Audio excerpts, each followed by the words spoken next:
Nanalo ako. Nanalo. Thank you, Lord. Thank you, Lord God. Thank you.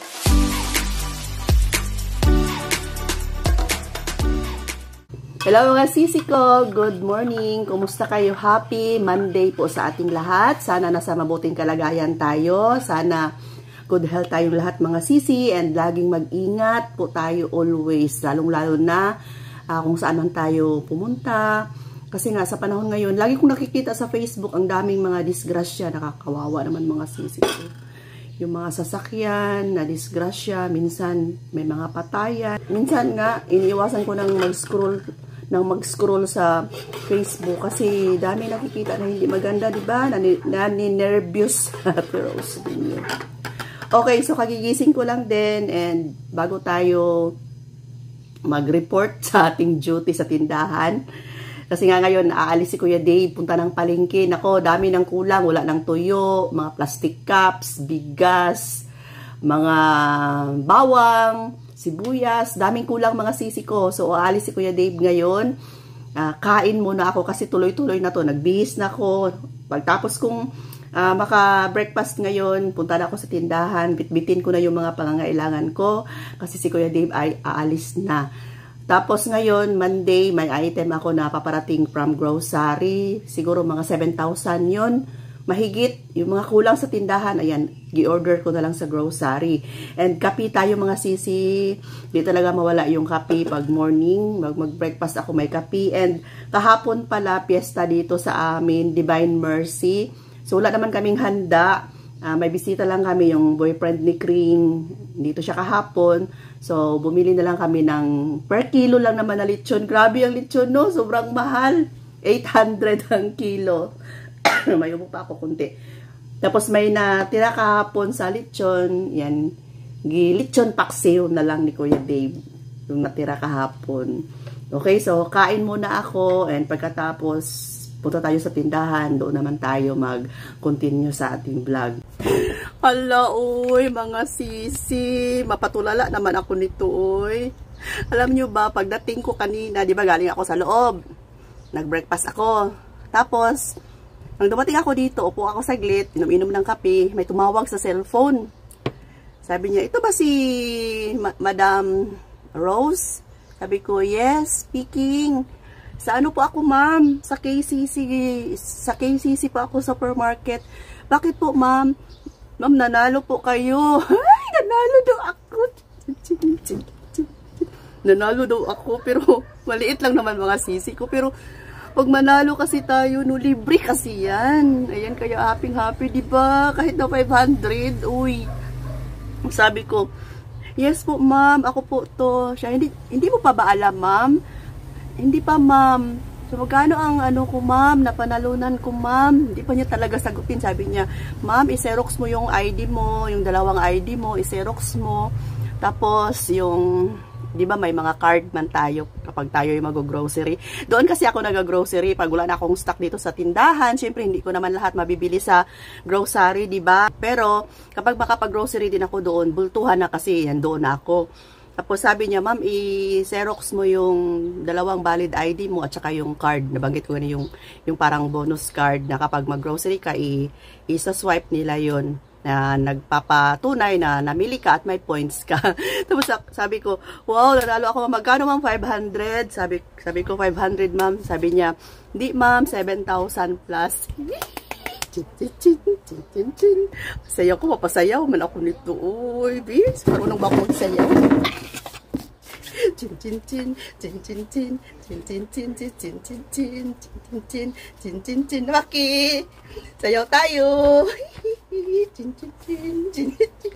Nanalo ako, nanalo. Thank you, Lord. Thank you, Lord God. Thank you, Lord God. Alam mo mga sis, 7,000 cash kasi yan.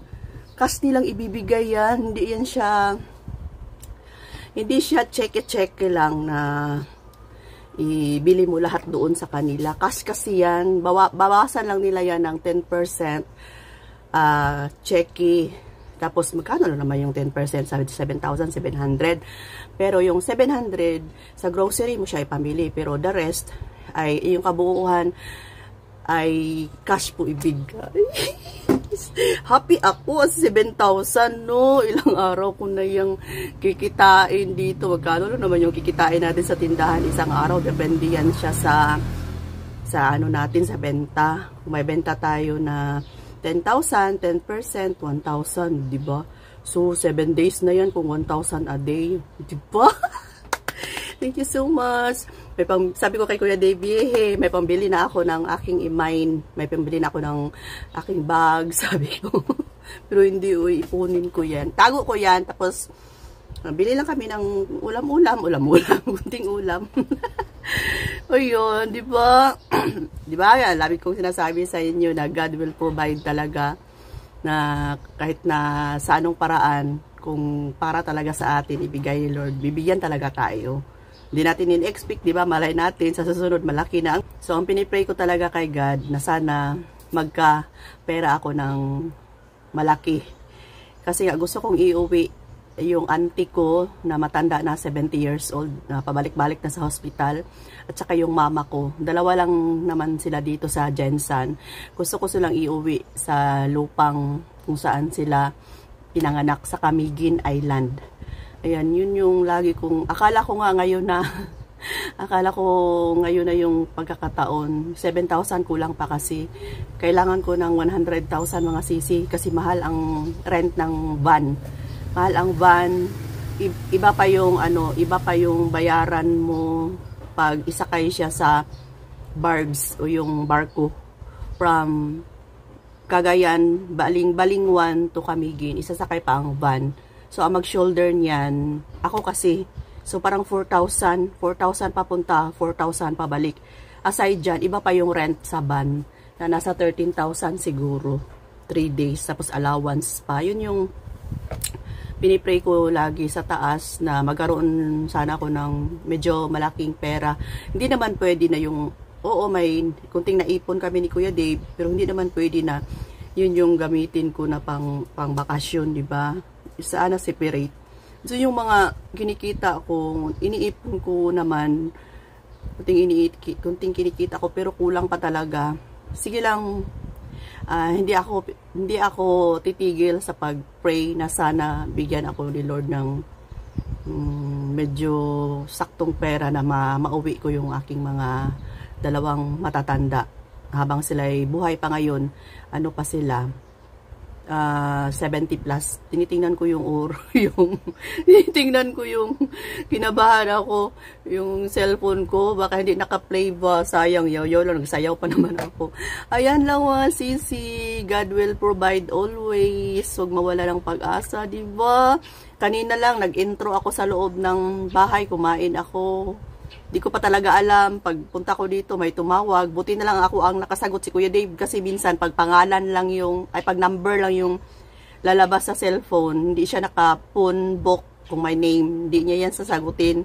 Buti na lang ako, nag-ring yung cellphone kahit na walang name, sinagot ko pa rin, yun pala yung admin ng Kisisi Mall of Jensan. Thank you so much, Kisisi Mall of Jensan. Ay, super happy. Si Ate Rose ninyo. Kahit 7,000. Nanalo din ako noon. 2,000 lang. Pero mga yun, mas malaki-laki. Yan. Thank you, Lord God. O sige, hanggang dito na lang muna. Next vlog na lang yung item na nabili ni Kuya Dave. Kasama na yung item sa grocery kasi hindi pa naman dumating yung yung item from grocery. Isabay ko na lang sa pinamalingki ni Kuya Dave ngayon. Umalis na si Kuya Dave. Tapos hihintayin ko na lang din yung order ko sa grocery. Magbabay muna ako para mai-upload ko itong vlog na to na nanalo ako mga sisi. Love you all. Bye for now.